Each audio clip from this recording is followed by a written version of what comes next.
নমস্কাৰ সকলোকে স্বাগতম জনাইছো আসাম কেৰিয়াৰ পইণ্ট ইউটিউব চেনেলৰ অন্য এটা নতুন ভিডিঅ'লৈ আশা কৰিছো আপোনালোক সকলোৱে ভালে আছে আৰু আপোনালোকৰ আগন্তুক পৰীক্ষাৰ বাবে ভালদৰে প্ৰস্তুতি চলাই আছে বন্ধুসকল আজিৰ ভিডিঅ'টিত আমি আপোনালোকৰ আগন্তুক অনুষ্ঠিত হ'ব লগা এডিআৰই গ্ৰেড 3 গ্ৰেড 4 বা আসাম পুলিচৰ পৰীক্ষাৰ বাবে 50টা অতিকৈ গুৰুত্বপূৰ্ণ প্ৰশ্ন আলোচনা কৰিম এই 50টা প্ৰশ্নৰ ভিতৰত আপোনালোকে কিমানটা প্ৰশ্ন শুদ্ধ উত্তৰ কৰিব পাৰে আমাক শেষত কমেন্টত জনাই দিব তো বলক এতিয়া আমি প্ৰশ্নসমূহ আলোচনা কৰো আজি ভিডিঅ'ৰ প্ৰথম প্ৰশ্নটো হৈছে who founded the new capital city of Durjoy Durjoy নামৰ নতুন ৰাজধানী নগৰখন কোনে প্ৰতিষ্ঠা কৰিছিল ইয়া শুদ্ধটো অপচন এ ৰত্নপালে পাল বংশৰ ৰজা ৰত্নপালে ব্ৰহ্মপুত্ৰৰ পাৰত দুৰ্জয়াত নতুন ৰাজধানী স্থাপন কৰিছিল পিছৰ প্ৰশ্নটো হৈছে What were among the sub-tokens sent by Bhaskar Barman to Harshavardhan? Bhaskar Barmane Harshavardhanলৈ পঠোৱা উপটোকানবোৰৰ ভিতৰত কি আছিল? শুদ্ধটো যে অপচন ডি বেটেৰে হজা বস্তু আছিল। পিছৰ প্ৰশ্নটো হৈছে What is the name of the Chandar Dinga? Chandardinga এটা কিহৰ নাম আছিল শুদ্ধটো অপচন বি পাহাৰৰ নাম বন্ধুসকল চান্দৰডিঙা এটা পাহাৰৰ নাম আছিল আৰু এই পাহাৰ ধুবুৰী জিলাত অৱস্থিত তো মনত ৰাখি থব এই চান্দৰডিঙা পাহাৰটো ধুবুৰী জিলাত অৱস্থিত নেক্সট কোৱেশ্চনটো হৈছে what is the Dibru Saikhowa national park famous for Dibru Saikhowa ৰাষ্ট্ৰীয় উদ্যান বিশেষকৈ কিহৰ বাবে বিখ্যাত শুদ্ধটো অপচন ডি বনৰীয়া ঘোঁৰা মনত ৰাখি থব বনৰীয়া ঘোঁৰাৰ বাবে ডিব্ৰু চৈখোৱা ৰাষ্ট্ৰীয় উদ্যানখন বিখ্যাত বন্ধুসকল এই ডিব্ৰু চৈখোৱা ৰাষ্ট্ৰীয় উদ্যানখন ডিব্ৰুগড় আৰু তিনিচুকীয়া জিলাত অৱস্থিত তো মনত ৰাখি থব ইম্পৰ্টেন্ট হয় কেতিয়াবা আপোনালোকৰ পৰীক্ষাত আহিব পাৰে নেক্সট কোৱেশ্চনটো হৈছে when was the wildlife protection act passed in assam বন্যপ্ৰাণী সুৰক্ষা আইনখন অসমত কেতিয়া গৃহীত হৈছিল শুদ্ধটো অপচন সি 1972 চনত মনকল খুব ইম্পৰ্টেন্ট প্ৰশ্ন হয় মনত ৰাখিব 1972 চনত অসমত বন্যপ্ৰাণী সুৰক্ষা আইনখন গৃহীত কৰা হৈছিল নেক্সট কোৱেশ্চনটো হৈছে what is da highest railway station in Assam অসমৰ আটাইতকৈ ওখত থকা ৰেল ষ্টেচনটোৰ নাম কি ইয়াৰে শুদ্ধটো অপচন ডি জাতিংগা তো অসমৰ আটাইতকৈ ওপৰত থকা বা ওখত থকা ৰেল ষ্টেচনটো হৈছে জাতিংগা আৰু এই জাতিংগা ৰেল ষ্টেচনটো ডিমা হাছাও জিলাত অৱস্থিত নেক্সট কোৱেশ্চনটো হৈছে what is the name of the limestone place in Assam অসমৰ চুনহিল থকা ঠাইখনৰ নাম কি ইয়াৰে শুদ্ধটো অপচন এ দিলাই পাহাৰ মনকল অসমৰ দিলাই পাহাৰত চুনহিল পোৱা যায় নেক্সট কোৱেশ্চনটো হৈছে who is da writer of the Nobel মামৰে ধৰা তৰুৱাল আৰু দুখন উপন্যাস মামৰে ধৰা তৰুৱাল আৰু দুখন উপন্যাসখনৰ লেখক কোন আছিল শুদ্ধটো অপচন ডি মামনি ৰয়ছম গোস্বামী তো মামৰে ধৰা তৰুৱাল আৰু দুখন উপন্যাস মামনি ৰয়ছম গোস্বামীৰ উপন্যাস আছিল বন্ধুসকল আপোনালোকে এটা কথা মনত ৰাখি থব মামনি ৰয়ছম গোস্বামীৰ আন এক নাম আছিল ইন্দিৰা গোস্বামী তো আপোনালোকৰ পৰীক্ষাত এইটো প্ৰায় আহি থাকে যে মামনি ৰয়ছম গোস্বামীৰ আনটা নাম কি মনত ৰাখি থব এতিয়া আমি নেক্সট কোৱেশ্চনটো চাওঁ নেক্সট কোৱেশ্চনটো দিছে who was the greatest king of the পালা ডাইনেষ্টি অফ কামৰূপ কামৰূপৰ পাল বংশৰ সৰ্বশ্ৰেষ্ঠ ৰজা কোন আছিল শুদ্ধটো অপচন এ ধৰ্মপাল তো কামৰূপৰ পাল বংশৰ সৰ্বশ্ৰেষ্ঠ ৰজা আছিল ধৰ্মপাল ইয়াৰ লগতে মনত ৰাখি থব কামৰূপত পাল বংশৰ প্ৰতিষ্ঠা কৰিছিল ব্ৰহ্মপালে তো সৰ্বশ্ৰেষ্ঠ ৰজাজন আছিল ধৰ্মপাল আৰু প্ৰতিষ্ঠাপক ৰজাজন আছিল ব্ৰহ্মপাল নেক্সট কোৱেশ্চনটো হৈছে ইন হুইচ ইয়াৰ ও মোৰ আপোনাৰ দেশ was officially adopted as the Assam's state song? কোন বছৰত ও মোৰ আপোনাৰ দেশক আনুষ্ঠানিকভাৱে অসমৰ ৰাজ্যিক গীত হিচাপে গ্ৰহণ কৰা হৈছিল? ইয়াৰ কাৰেক্ট এনসাৰটো অপচন এ 1927 চনত। বন্ধুসকল লক্ষ্মীনাথ বেজবৰুৱাৰ দ্বাৰা ৰচিত আৰু কমলা প্ৰসাদ আগৰৱালাই সুৰ দিয়া ও মোৰ আপোনাৰ দেশ গীতটিক 1972 চনত তেজপুৰত অনুষ্ঠিত অসম ছাত্ৰ সন্মিলনত ইয়াক আনুষ্ঠানিকভাৱে গ্ৰহণ কৰে। বন্ধুসকল ইয়াতে আপোনালোকক এটা ইম্পৰ্টেণ্ট কথা জনাই থওঁ, যদি আপোনালোকে এডিআৰই পৰীক্ষাৰ বাবে আৰু ভালদৰে প্ৰস্তুতি চলাব বিচাৰে তেন্তে আপোনালোকৰ বাবে খুবেই ইম্পৰ্টেণ্ট পিডিএফ কিছুমান আমি তৈয়াৰ কৰিছোঁ। এই পিডিএফসমূহত এক্সামৰ বাবে প্ৰয়োজনীয় সকলোবোৰ ছাবজেক্ট পাই যাব। মেথছ আৰু ৰিজনিং সলভ কৰা পাব, প্ৰিভিয়াছ ইয়াৰ সলভ পেপাৰ পাব।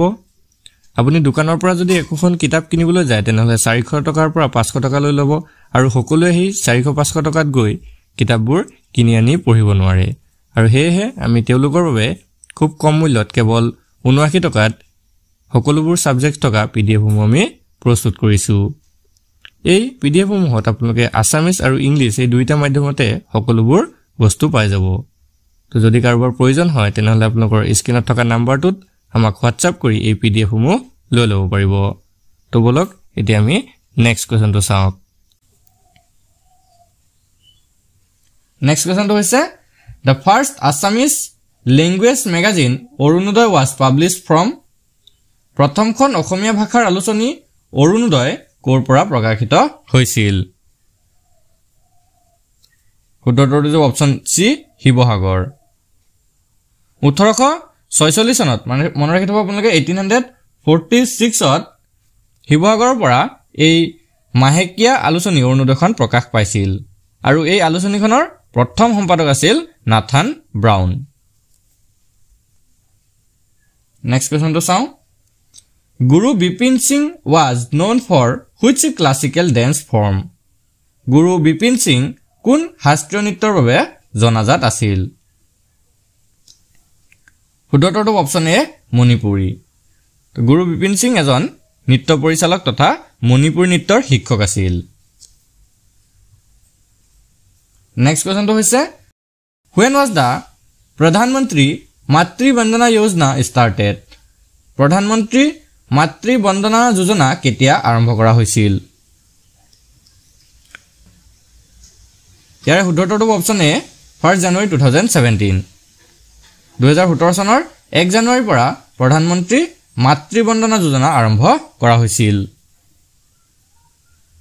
নেক্সট কুৱেশ্যনটো হৈছে the Ain i Akbari was written by. Ain i Akbari কোনে লিখিছিল? ৰাইট এনসাৰটো অপচন চি আবুল ফজল। আবুল ফজলে আইন ই আকবৰী লিখিছিল। নেক্সট কুৱেশ্যনটো হৈছে which of the following was the first newspaper of India? নিম্নলিখিত কোনখন ভাৰতৰ প্ৰথম বাতৰি কাকত আছিল? ৰাইট এনসাৰটো option A the Bengal gazette. ভাৰতৰ প্ৰথম বাতৰি কাকতখন আছিল বেংগল গেজেট। জেমছ আগষ্টাছ হিক্কিয়ে 1780 চনত মনত ৰাখি থব 1780ত জেমছ আগষ্টাছ হিক্কিয়ে কলকাতাত প্ৰথম বাতৰি কাকত দ্য বেংগল গেজেট প্ৰকাশ কৰিছিল। তো চনটো ইম্পৰ্টেণ্ট হয় আৰু কোনে বেংগল গেজেটটো প্ৰকাশ কৰিছিল সেইটো ইম্পৰ্টেণ্ট হয়। মনত ৰাখি থব জেমছ আগষ্টাছ হিক্কিয়ে এই বাতৰি কাকতখন প্ৰকাশিত কৰিছিল। নেক্সট কুৱেশ্যনটো হৈছে who was the creator of the fictional character Kripabar Barua? Kripabar Barua নামৰ কাল্পনিক চৰিত্ৰটোৰ সৃষ্টিকৰ্তা কোন আছিল? ৰাইট এনসাৰটো অপচন এ লক্ষ্মীনাথ বেজবৰুৱা। লক্ষ্মীনাথ বেজবৰুৱাই কৃপাবৰ বৰুৱা নামৰ কাল্পনিক চৰিত্ৰটো সৃষ্টি কৰিছিল। নেক্সট কুৱেশ্যনটো হৈছে who was the second president of Assam সাহিত্য সভা? অসম সাহিত্য সভাৰ দ্বিতীয়গৰাকী সভাপতি কোন আছিল? ইয়াৰ শুদ্ধটো অপচন বি চন্দ্ৰধৰ বৰুৱা। আপোনালোকে ভালদৰে মনত ৰাখি থব অসম সাহিত্য সভাৰ দ্বিতীয়জন সভাপতি হৈছে চন্দ্ৰধৰ বৰুৱা। আৰু আপোনালোকৰ পৰীক্ষাত যদি সোধে যে অসম সাহিত্য সভাৰ প্ৰথমজন সভাপতি কোন আছিল তেতিয়া হ'ব পদ্মনাথ গোহাঁই বৰুৱা। নেক্সট কুৱেশ্যনটো চাওক In which year did Shyamji Barma establish India House? কোন বছৰত Shyamji Barma India House স্থাপন কৰিছিল? Correct answer to option A 1905. 1905 চনত লণ্ডনত তেওঁ ইণ্ডিয়া হাউস নামৰ ছাত্ৰৰ বাসগৃহ স্থাপন কৰিছিল। Next question to হৈছে Which country hosted the Women's Asian Football Championship 2022? কোনখন দেশত মহিলা এছিয়ান ফুটবল চেম্পিয়নশিপ 2022 আয়োজন কৰা হৈছিল? খুব ইম্পৰ্টেন্ট হয়। ইয়াৰে শুদ্ধটো অপচন এ ইণ্ডিয়া।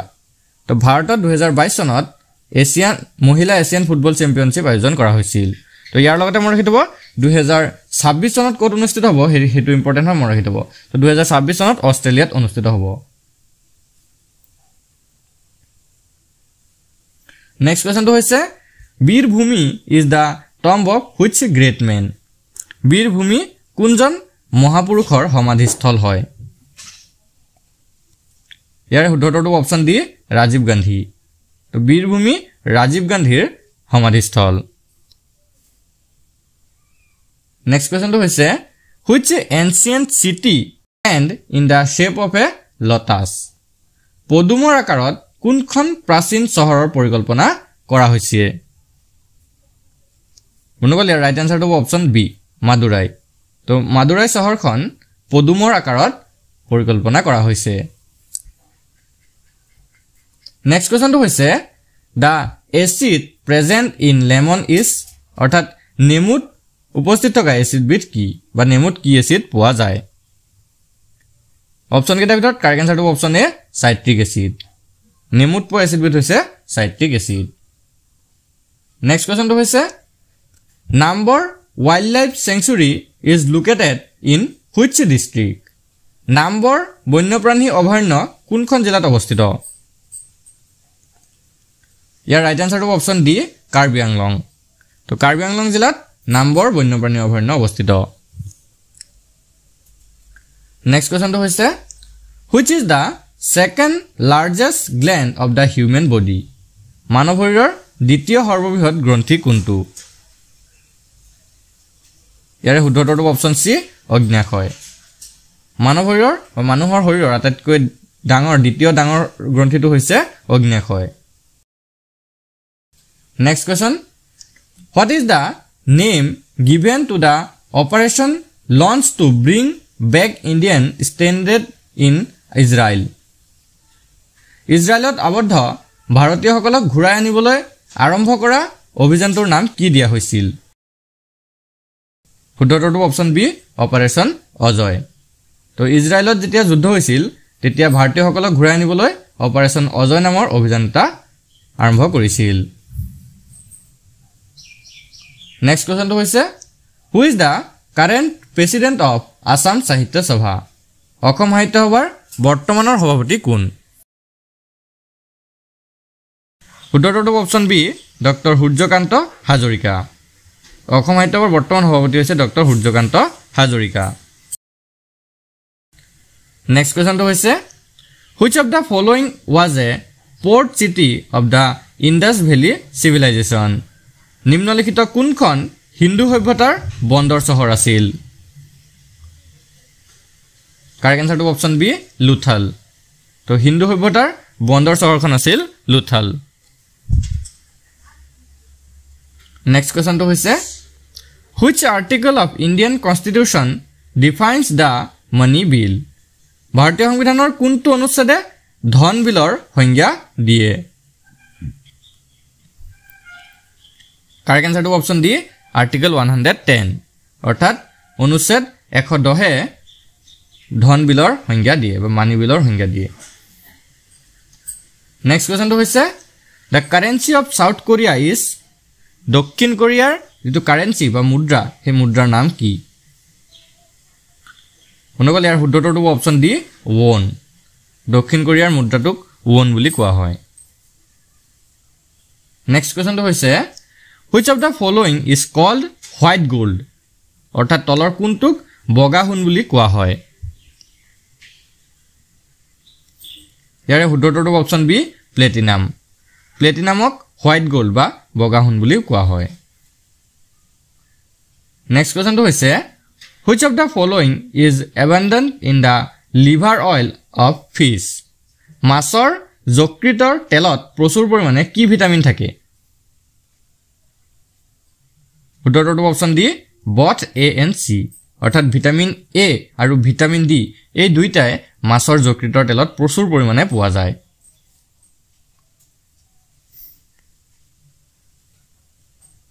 নেক্সট কোৱেশ্চনটো চাওক who presides over the joint session of parliament in India ভাৰতত সংসদৰ যুটীয়া অধিৱেশনত কোনে সভাপতিত্ব কৰে কাৰেক্ট আনসাৰটো অপচন সি লোকসভাৰ অধ্যক্ষ অৰ্থাৎ speaker of Lok Sabha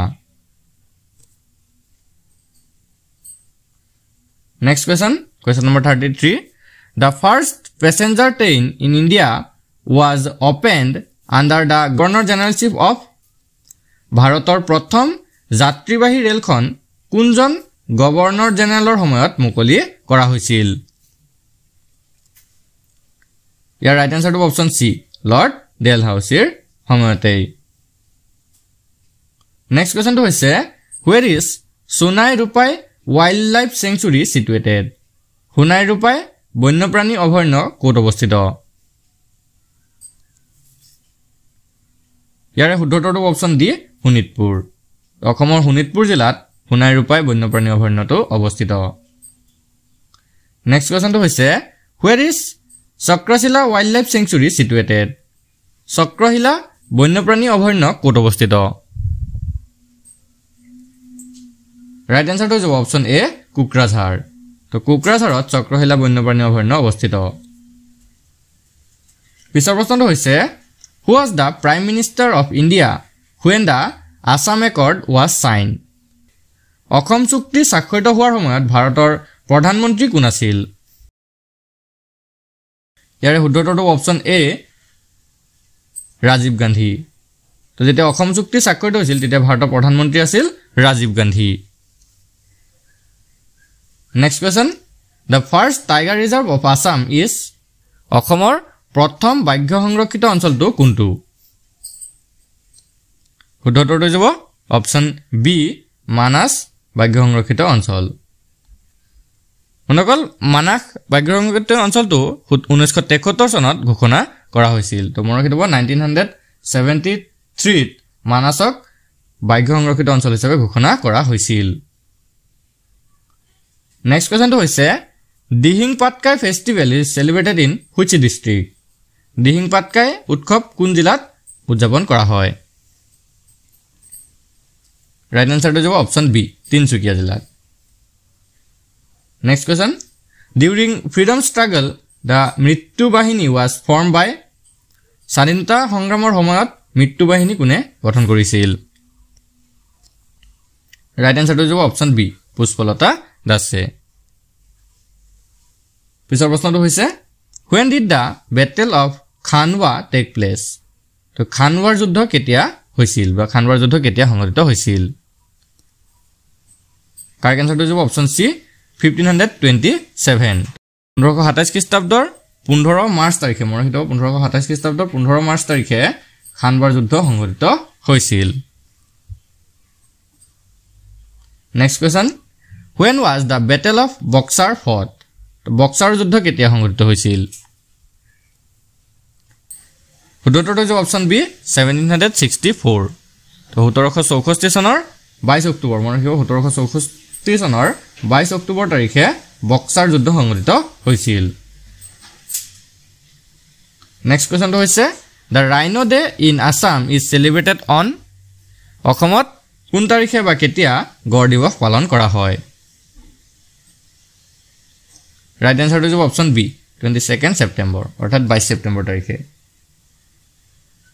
next question where is the gateway of India located gateway of India ক'ত অৱস্থিত শুদ্ধটো যাব অপচন ডি মুম্বাই তো gateway of India মুম্বাইত অৱস্থিত নেক্সট কোৱেশ্চনটো হৈছে Mohenjodaro is situated on the bank of which river Mohenjodaro কোনখন নদীৰ পাৰত অৱস্থিত শুদ্ধটো যাব অপচন ডি সিন্ধু নদীৰ পাৰতে মহেঞ্জোদাৰো অৱস্থিত নেক্সট কোৱেশ্চনটো হৈছে what was the shape of the great bath of Mohenjodaro মহেঞ্জোদাৰোৰ বিশাল স্নানাগাৰৰ আকৃতি কেনেকুৱা আছিল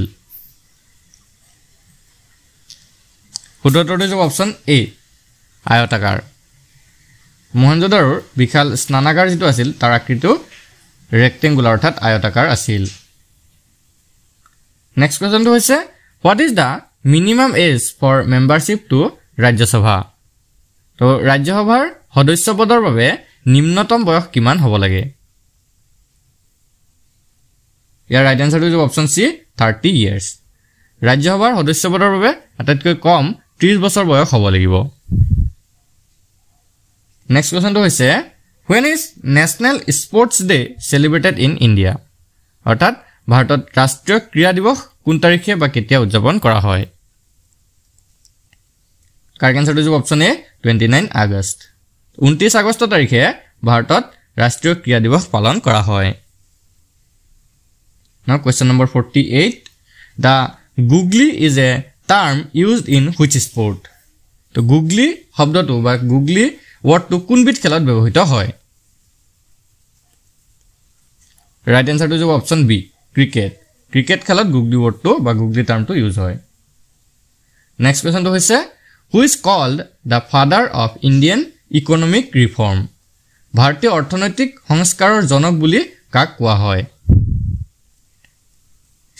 শুদ্ধটো option B PV Narasimha Rao PV নৰসিংহ ৰাওক ভাৰতীয় অৰ্থনৈতিক সংস্কাৰৰ জনক বুলি কোৱা হয় বন্ধুসকল আজি ভিডিঅ'ৰ শেষৰ কোৱেশ্চনটো মই আপোনালোকৰ বাবে ৰাখিছো তো প্ৰশ্নটো দি আছে আমাক হু is da first citizen of India ভাৰতৰ প্ৰথম নাগৰিক কোন ইয়াত অপচনসমূহ আমাক দি আছে এ ৰাষ্ট্ৰপতি বি প্ৰধানমন্ত্ৰী সি মুখ্য ন্যায়াধীশ আৰু ডি এজনো নহয় তো আশা কৰিছো আপোনালোকে এই কোৱেশ্চনটোৰ এনসাৰ আপোনালোকে কমেন্টত জনাই দিব আৰু আজি ভিডিঅ'টো আপোনালোকৰ বাবে যদি ইনফৰমেটিভ হয় ভিডিঅ'টো এটা লাইক কৰি দিব আৰু এনে ধৰণৰ নতুন নতুন ভিডিঅ'সমূহ পাই থাকিবলৈ আমাৰ চেনেলটো সাবস্ক্ৰাইব কৰি ল'ব আৰু কাষতে থকা বেল আইকনটো দবাই দিব ধন্যবাদ